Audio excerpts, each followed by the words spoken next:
Assalamualaikum warahmatullahi wabarakatuh. Berjumpa lagi dengan Yantos RW Backpacker Channel, media informasi, edukasi, dan hiburan. Jadi dapatkan informasi yang baik, edukasi yang bermanfaat, dan hiburan yang membahagiakan hanya di Yantos RW Backpacker Channel. Kali ini kita masuk kepada media edukasi, yaitu pembelajaran Pancasila praktis dan mudah. Dan pembelajaran ini, Pancasila ini ada serinya ya, seri 1 sampai dengan 10 atau lebih. Bisa nanti kalau seandainya tidak tuntas. Jadi ikuti terus pembelajaran Pancasila di channel ini, karena pembelajarannya secara praktis dan mudah. Dan ikuti terus mulai dari seri pertama sampai terakhir hanya di Yantos RW Backpacker Channel. Lebih dahulu jangan lupa untuk memberikan supportnya dengan menekan tombol subscribe, like, and comment di channel Yantos RW Backpacker Channel, YouTuber milenial. Baik, pembelajaran Pancasila di channel ini ingin kita jadikan sebagai edukasi yang bermanfaat. Oleh karena itu, saya berharap semua yang menyaksikan video ini, yang mengikuti pembelajaran Pancasila ini, karena ini pembelajarannya adalah praktis dan mudah, saya berharap untuk aktif, ya, di samping memberikan subscribe-nya, juga memberikan komen-komennya. Nah, komen di sini kita gunakan sebagai ajang diskusi aktif ya. Jadi semua yang menonton ini, baik mahasiswa, pelajar, atau murid sekalian ya, bisa memberikan komen-komennya di channel ini, ya, memberikan pertanyaan-pertanyaan, menjawab juga pertanyaan kalau ada nanti yang komen bertanya, dan itu akan menjadi input yang baik untuk bisa saya lihat, saya nilai ya, komen-komen mana, pertanyaan-pertanyaan mana yang bagus, sehingga bisa kita diskusikan, sehingga channel dan komen yang ada di channel ini tidak pasif ya, harus menjadi channel yang aktif berdiskusi mengenai pembelajaran Pancasila secara praktis dan mudah. Oke, selamat mengikuti, mudah-mudahan bermanfaat bagi kita semua. Ikuti terus serinya, ikuti sampai habis, karena di tengah penyampaian materi ini ada nanti ya berapa hal yang mungkin bisa kita lakukan secara lebih interaktif agar Anda lebih memahami materi-materi ini. Ikuti terus pembelajaran Pancasila praktis dan mudah. Ikuti seri-serinya, jangan ketinggalan. Sekali lagi jangan lupa beri supportnya yang banyak, subscribe-nya. Jadikan Yantos RW Backpacker Channel sebagai media informasi yang baik, edukasi bermanfaat, dan hiburan yang menyenangkan. Selamat mengikuti, semoga bermanfaat bagi kita semua.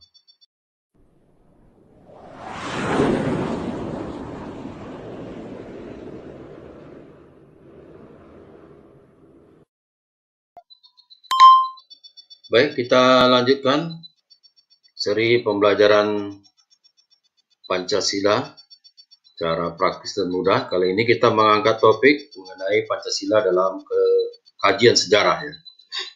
Jadi ada sejak Kerajaan Nusantara, di mana nilai-nilai Pancasila, nilai-nilai luhur Pancasila sudah ada sejak zaman Kerajaan Nusantara ada di negara kita. Kemudian era prakemerdekaan, bagaimana lahirnya Pancasila. Kemudian ada pada masa kemerdekaan ya, pemahaman proses terbentuknya Pancasila ya, menjadi 5 sila. Kemudian era Orde Lama, bagaimana dinamika aplikasi Pancasila pada masa Orde Lama, juga pada masa Orde Baru, pada masa reformasi ya. Kemudian juga kita akan melakukan konklusi ya, simpulan dalam kajian sejarah Pancasila ini, makna kajian sejarahnya, pemahaman arti penting Pancasila dan sudut pandang sejarah, kemudian kesadaran dan soliditas mengamalkan Pancasila. Baik. Nah, pada masa-masa kerajaan ini ya, sebenarnya nama Pancasila ini sudah muncul ya, yaitu Pancasila Karma ya, Pancasila Karma ya, disebutkan Pancasila Karma sudah ada dalam pada masa-masa kerajaan nilai-nilai Pancasila itu, di mana itu adalah pelajaran tentang perintah tentang memperhatikan kesusilaan yang 5.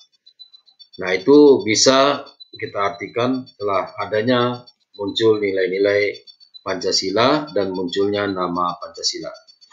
Selain itu, dalam kitab-kitab yang ada dalam kitab Sutasoma sudah ada juga semboyan Bhinneka Tunggal Ikatan atau Hana Dharma Mangruat. Ya, artinya bahwa kita melihat di sini cikal bakal Bhinneka Tunggal Ika yang menjadi semboyan negara kita itu, yang isinya juga mengandung nilai Pancasila itu sudah ada. Nah, lebih detail lagi kita lihat pada masa-masa kerajaan Nusantara itu nilai-nilai luhur Pancasila itu sudah ada. Kita bisa melihat ya, pada masa kerajaan Nusantara itu sudah ada nilai-nilai persatuan, di mana adanya persatuan antara umat beragama yang berbeda, hidupnya dua agama besar ya pada masa kerajaan secara damai dan baik. Kemudian ada juga nilai sosial politik ya, misalnya pada masa kerajaan Kutai. Kemudian ada lagi nilai persatuan pada kerajaan Sriwijaya, keadilan sosial pada kerajaan Kutai, sistem pemerintahan yang sesuai dengan Pancasila. Nah, pada masa kerajaan nilai-nilai Pancasila sudah ada dan terbukti juga bahwa nilai ketuhanan itu dengan adanya berapa kerajaan yang menjadi pusat agama, ya, pusat pelajaran agama, institut agama ya. Nah, kemudian nilai kemanusiaan dengan sikap masyarakat yang bisa menerima budaya asing. Jadi artinya sudah sejak zaman kerajaan kita sudah bersahabat, ramah ya, menerima bangsa atau orang-orang asing untuk bersama-sama berdagang dan sebagainya. Nah, nilai persatuan juga dengan tersebarnya wilayah kerajaan, nilai kerakyatan dengan kehidupan masyarakat yang makmur, ya, itu membuktikan bahwa nilai-nilai Pancasila sudah ada sejak zaman kerajaan. Nah, Pancasila dari bahasa Sanskerta diambil dari Kitab Negara Kertagama yaitu Pancasila. Nah, sudah ada 5 sendi atau dasar yang dalam kitab itu sudah ada. Jadi cikal bakal kata Pancasila dan Pancasila sudah ada di dalam kitab-kitab yang dibuat oleh Empu pada zaman dulu ya, termasuk dalam buku Sutasoma ya pada masa Majapahit adanya Pancasila Krama ya, kemudian pada kerajaan Sriwijaya ada istilah yang disebut marfuat Sriwijaya Siddayata Subiksa ya, itu negara yang adil dan makmur.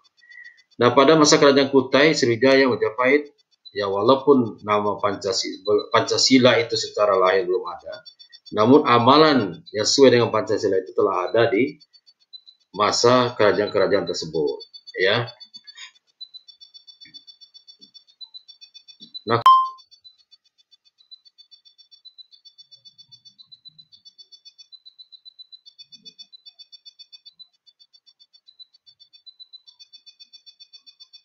ya, khusus kita lihat pada masa kerajaan Sriwijaya pada abad 18 ya di Sumatera ya. Nah, itu sudah kita lihat adanya Anfatak Purah, yaitu mempersatukan para pedagang dengan pegawai kerajaan agar mempermudah pemasaran perdagangan ya. Jadi nilai-nilai persatuan sudah ada. Kemudian juga nilai-nilai ketuhanan kita bisa melihat pada masa kerajaan Sriwijaya banyak bangunan dan patung-patung suci ya sudah ada ya, yang menjalankan nilai-nilai agama.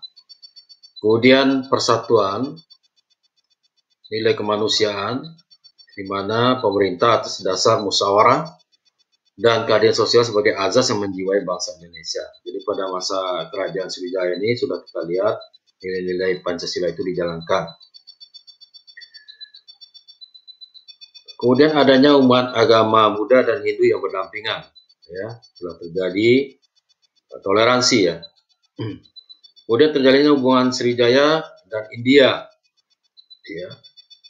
Kemudian adanya pengiriman, ya, pertukaran pemuda, ya.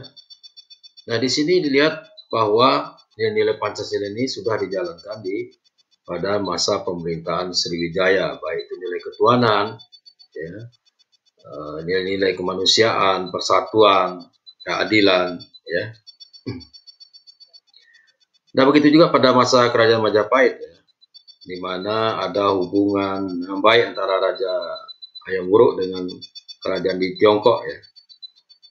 Kemudian ada lagi konsep negara kepulauan yang mempersatukan, ya, ini juga mengandung nilai-nilai Pancasila.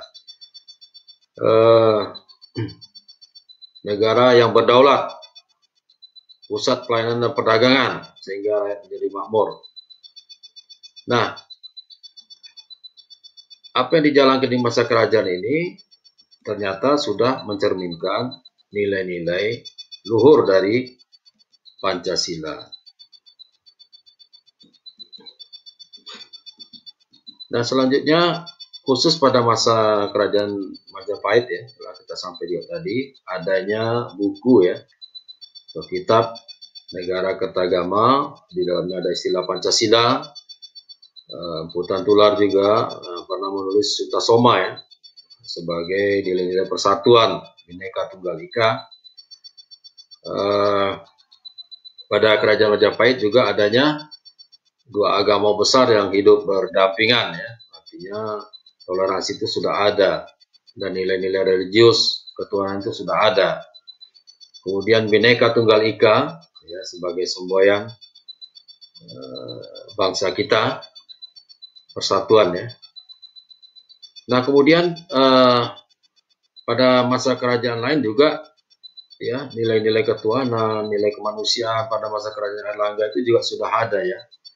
Artinya sudah berjalan dengan sesuai mengandung unsur-unsur daripada nilai-nilai Pancasila. Nah, pada kerajaan Kutai juga kita lihat nilai persatuan dan kesatuan antar umat beragama itu sudah ada.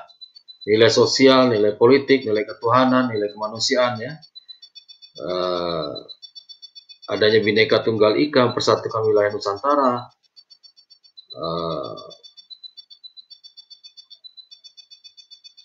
nilai-nilai ketuhanan, ya, di mana kerajaan sangat menghormati para Brahmana, ya.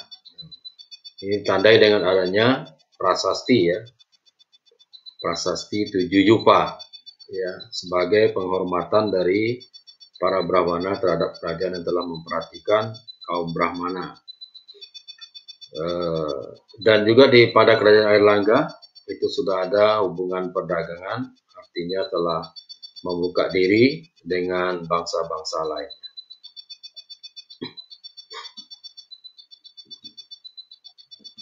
Nah, jadi berdirinya negara kebangsaan Indonesia ini tidak dapat dipisahkan dari kerajaan-kerajaan, ya. Dan nilai-nilai Pancasila sudah ada pada masa kerajaan-kerajaan tersebut. Oke, ya, kita sudah persingkat tadi mengenai.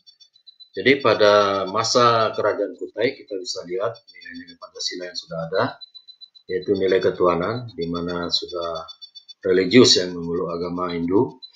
Ada nilai kerakyatan, rakyat Kutai itu hidup sejahtera dan makmur. Kemudian ada nilai-nilai persatuan juga, di mana wilayahnya mempersatukan hampir seluruh kawasan di Kalimantan Timur.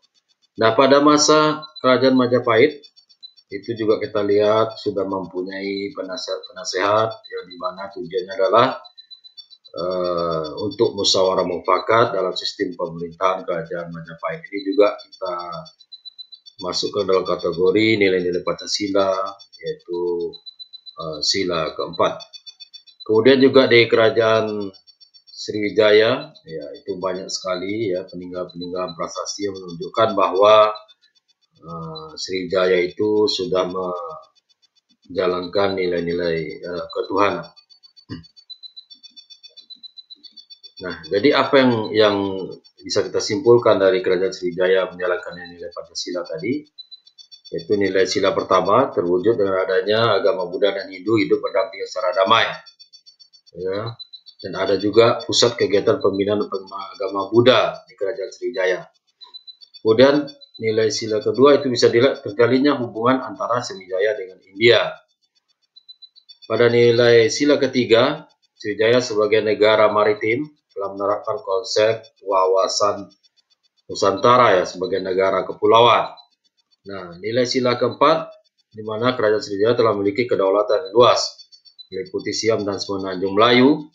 Selanjutnya nilai sila kelima, kerajaan Sriwijaya menjadi pusat pelayanan dan perdagangan sehingga kehidupan rakyatnya sangat makmur. Nah, pada kerajaan Mataram kuno di Jawa Tengah ya kita lihat juga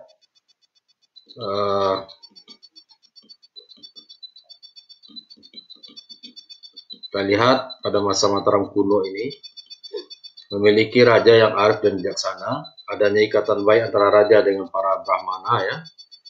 Wilayahnya sangat subur, toleransi antara pemeluk agama Hindu dan Buddha, menjalin hubungan baik dengan kerajaan sekitar. Nah, nilai-nilai Pancasila juga kita simpulkan yaitu adanya toleransi, hidup berdampingan, agama Hindu Buddha, kemudian nilai kemanusiaan menghargai orang lain atau agama lain, ingin mempersatukan Mataram dan sekitarnya untuk nilai persatuan dan nilai kerakyatan, kehidupan rakyat yang sejahtera.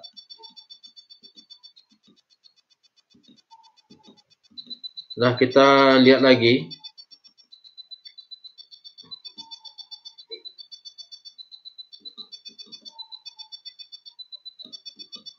Nah, nilai Pancasila ya juga terdapat pada kerajaan Singasari ya. Yaitu nilai ketuhanan, adanya agama yang dianut ya. Kemudian nilai kemanusiaan terbuka dengan kebudayaan asing yang masuk atau negara lain. Kemudian ingin mempersatukan Nusantara sebagai nilai persatuan, rakyat hidup makmur, tidak membeda-bedakan kedudukan, sebagai nilai keadilan. Nah, kita simpulkan tadi ya untuk kerajaan Majapahit berdampingannya agama Hindu dan Buddha. Kemudian terwujud hubungan baik dengan kerajaan-kerajaan lain, termasuk kerajaan luar negeri ya. Kemudian adanya keinginan untuk mempersatukan Nusantara, adanya penasihat kerajaan untuk musyawarah mufakat, kemudian adanya kesejahteraan dan kemakmuran rakyat. Nah, pada masa prakemerdekaan kita lihat adanya proses perumusan ya, Pancasila sebagai penyelesaian konflik sosial, kompromi politik, dan filsafat sosial. Sidang BPUPKI 29 Mei sampai 1 Juni dan BPUPKI 2 ya, tanggal 10-17 Juli menghasilkan rumusan Pancasila. Ya dikemukakan oleh Muhammad Yamin, yaitu pri kebangsaan, pri kemanusiaan, pri ketuhanan, pri kerakyatan, dan kesejahteraan rakyat. Rumusan oleh Mr. Cuomo juga, yaitu persatuan, kekeluargaan, keseimbangan lahir batin, musyawarah, dan keadilan rakyat. Sedangkan ya rumusan Pancasila dari Presiden Soekarno ya, ada nasionalisme atau kebangsaan, internasionalisme, pri kemanusiaan, mufakat atau demokrasi, kesejahteraan sosial, ketuhanan yang berkebudayaan. Kemudian dari Piagam Jakarta, ketuhanan dengan kewajiban menjalankan syariat Islam bagi pemeluk-pemeluknya, kemanusiaan yang adil dan beradab, persatuan Indonesia, kerakyatan dipimpin oleh hikmat bijaksana dalam persyaratan perwakilan, dan keadilan sosial bagi seluruh rakyat Indonesia. Nah, jadi Pancasila pada masa prakemerdekaan, ya, sebelumnya yang rumusan Pancasila ini sangat amat menarik ya, muncul satu pertanyaan. Kenapa terjadi penempatan yang berbeda-beda ya, usulan-usulan dari Mr. Muhammad Yamin, Mr. Supomo, dari Presiden Soekarno ya. Kita lihat ada yang menempatkan persatuan di nomor 1 ya, ada yang ketuhanan di nomor 3. Nah, ini menarik ya untuk kita diskusikan ya, kenapa terjadi perbedaan-perbedaan usulan-usulan ini. Ini perlu dianalisis ya bersama. Nah, pada masa prakemerdekaan yaitu sidang PPKI 18 Agustus 45 akhirnya menyetujui menghasilkan dasar negara Pancasila ya, sila-silanya ya, 5 silanya sesuai dengan yang kita aplikasikan sekarang, yaitu sila pertama ketuhanan yang Maha Esa, sila kedua kemanusiaan adil beradab, sila ketiga persatuan Indonesia, 4 kerakyatan yang dipimpin oleh hikmat bijaksana dalam musyawarah atau perwakilan, dan yang kelima adalah keadilan sosial di seluruh Indonesia. Nah, sementara kondisi bangsa kita pada masa prakemerdekaan ini, ya, walaupun kita sudah memiliki dasar negara Pancasila, tapi terjadi dinamika yang luar biasa ya. Ada kabinet kita yang awalnya presidensial menjadi parlementer, ya, konflik dan perpecahan kabinet, pengambilan alih kekuasaan dan semacam-macamnya ya. Itu yang terjadi pada masa pasca kemerdekaan. Pada masa kemerdekaan. Nah, selanjutnya Pancasila pada masa pasca kemerdekaan. Ya. Kita lihat lagi ada periode yang kita melaksanakan sistem pemerintahan liberal ya. Nah, ini pada kita sudah memiliki Pancasila. Ada lagi Undang-Undang Dasar sementara 50, pemerintah parlementer ya. Ini dinamika yang terjadi ya pasca kemerdekaan. Ya, kita lihat periodenya, macam-macam terjadi pada bangsa kita. Ada yang ingin membentuk negara federasi dan sebagainya. Ini cobaan bagi Pancasila di masa pasca kemerdekaan. Ada lagi kita melaksanakan demokrasi terpimpin ya. Kemudian pada masa Orde Baru ya, mengembalikan Pancasila sesuai pembukaan Undang-Undang 45 ya. Karena dinamika yang terjadi tadi pada masa Orde Lama dan sebagainya, maka Orde Baru, tapi juga melaksanakan Pancasila diikuti oleh berbagai macam pembatasan ya, ada ideologi yang bersifat kaku, dan juga ini menjadi plus minusnya dalam pelaksanaan aplikasi Pancasila ya, dimaknai secara tunggal dan sebagainya. Karena seharusnya Pancasila itu dijalankan berdasarkan kesadaran ya, tidak bisa didoktrin atau dipaksakan.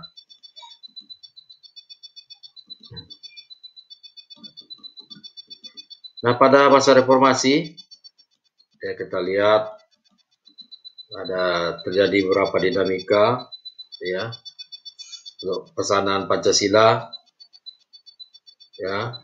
Pancasila sebagai konsepsi politik ideologi negara yang berlaku di ruang publik, domain publik. Jadi Pancasila ingin diaplikasikan di dalam kehidupan bermasyarakat, berbangsa, dan bernegara. Jadi kesepakatan yang ada pada masa reformasi tetap menjadikan Pancasila sebagai dasar kehidupan kebangsaan dan kenegaraan, tidak menjadikan Pancasila sebagai doktrin yang menolak ideologi lain ya. Kemudian Anda telah mengikuti pembelajaran Pancasila praktis dan mudah di Yantos RW Backpacker Channel, media edukasi yang bermanfaat. Ya, walaupun belum tuntas ya, karena saya membatasi durasi untuk pertemuan ini untuk mempermudah juga bagi yang menonton channel ini supaya durasi tidak terlalu panjang. Tapi kita lanjutkan ke seri yang berikutnya. Ya, bagi yang tidak tuntas menyimak tadi ya, silakan disimak lagi. Silakan Anda aktif di komennya, berdiskusi ya, boleh menanyakan tentang materi tadi. Ya tidak hanya kepada saya dimaksudkan pertanyaan itu ya, boleh kepada teman-temannya. Dan silakan bagi yang ingin menjawab, dan ini adalah menjadi ajang diskusi dan ajang penilaian bagi saya mengikuti pembelajaran ini. Jadi semoga pertemuan ini bermanfaat. Silakan mengikuti seri berikutnya. Ya, sekali lagi mohon maaf karena durasi memang saya batasi demi efisiensi juga untuk bagi semua yang mengikuti pembelajaran ini. Sekali lagi jangan lupa tetap kunjungi yang Tos RW Backpacker Channel, YouTuber milenial, sebagai media informasi yang benar, edukasi yang bermanfaat, dan hiburan yang menyenangkan. Sekali lagi silakan di subscribe, like and comment, dan jangan lupa di share. Apabila Anda men-share ilmu ini, selain Anda mendapatkan ilmu, Anda juga mendapatkan amal. Silakan di share, diperbanyak ya. Minta teman-temannya untuk subscribe channel ini. Sampai jumpa lagi di seri berikutnya. Semoga ilmu yang saya sampaikan tadi bermanfaat dan bisa ditambah di seri berikutnya. Sampai jumpa lagi. Tetap semangat belajar Pancasila dengan saya, karena belajarnya praktis dan mudah, berbeda dengan yang lain. Terima kasih. Assalamualaikum warahmatullahi wabarakatuh. Sampai jumpa.